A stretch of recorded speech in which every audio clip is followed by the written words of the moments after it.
வணக்கம் நண்பர்களே. சேகர் பாபுவை அடித்து துரத்திய துர்கா ஸ்டாலின் பதவியும் பறிப்பு. நடந்து முடிந்த சட்டசபை தேர்தலில் திமுக அடைந்த படுதோல்வி குறித்து தொடர்ந்து தோல்விக்கான காரணம் என்ன என்பதை திமுக தலைமை ஆய்வு செஞ்சுட்டு வராங்க.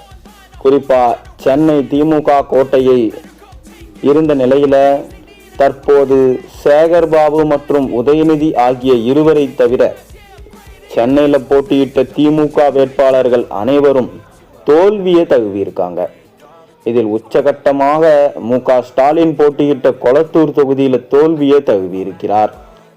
இந்நிலையில சென்னை திமுகவினர் மொத்தமும் தோல்வியை தழுவியிருக்கும் நிலையில் உதயநிதி மற்றும் சேகர் பாபு மட்டும் எப்படி வெற்றி பெற்றார் என்கின்ற ஆய்வும் செய்திருக்கிறது திமுகவோட தலைமை.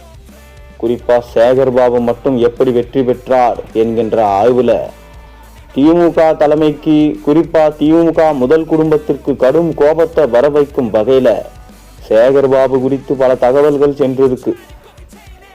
இதனை தொடர்ந்துதான் கடந்த திமுக ஆட்சியில துர்கா ஸ்டாலினுக்கு ஜால்ரா அடித்தே முதல் குடும்பத்தை நம்ப வைத்து ஏமாற்றி இருக்கிறார் என்கின்ற கோபம் முதல் குடும்ப உறுப்பினர்களுக்கு ஏற்பட்டு இருக்கிறது. இதனைத் தொடர்ந்து சேகர் பாபுவை சமீபத்தில் அழைத்து லெப்ட் ரைட் வாங்கி இருக்கிறார் துர்கா ஸ்டாலின். சென்னை மொத்தமும் உங்கள் கட்டுப்பாட்டில் இருந்தது, எப்படி திமுக படுதோல்வியை சந்தித்தது என சராமாரியாக கேள்வியை எழுப்பியிருக்கிறார் துர்கா ஸ்டாலின். குறிப்பாக எழும்பூர்ல பரந்தாமன் போட்டியிட்டா அவர் தோல்வி அடைவதற்கு என்னவெல்லாம் வேலை செய்ய முடியுமோ அதை அனைத்தையும் செய்வேன் என்று சொன்னீர்களே, அப்படியானால் என்னுடைய கணவர் கொளத்தூர் தொகுதியில் தோல்வி அடைய பல உள்ளடி வேலைகளை செய்து இருக்கிறீர்களா என தன்னுடைய கோபத்தை சேகர் பாபுவிடம் துர்கா ஸ்டாலின் வெளிப்படையா சொல்லியிருக்காராம். மா சுப்பிரமணியனை ஓரம் கட்டிவிட்டு உங்கள் கட்டுப்பாட்டில் சென்னையை ஒப்படைத்தது தான் முதல் தவறு. உங்கள் பவரை பயன்படுத்தி பலரின் தோல்விக்கு வேலை செஞ்சிருக்கிறீங்க. எங்களிடம் தொகுதி குறித்து ஒவ்வொரு முறையும் ரிப்போர்ட்டை கொடுக்கும் போது தவறான ரிப்போர்ட்டை எதற்காக கொடுத்தீங்க?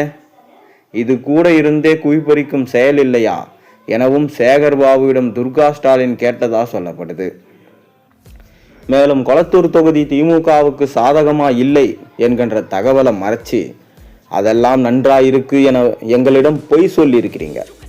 உண்மையை சொல்லி இருந்தா திருவாரூர் தொகுதியில என் கணவர் போட்டியிட செய்திருப்போம், அவரும் வெற்றி பெற்றிருப்பார்.